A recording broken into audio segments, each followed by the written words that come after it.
काच ही बाँस के माड़ो तसी हो माड़ो झाझर हो। अब ताही माड़ो बैठेली कावनी बेटी नया ना से निरढरे हो। अब ताही माड़ो बैठेली कावनी बेटी नैना से निरढरे हो।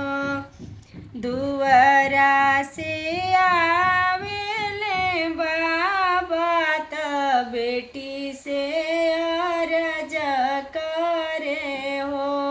बेटी कवन गुण हम चुकली त नैना से निरढरे हो। बेटी कवन गुण हम चुकली त नैना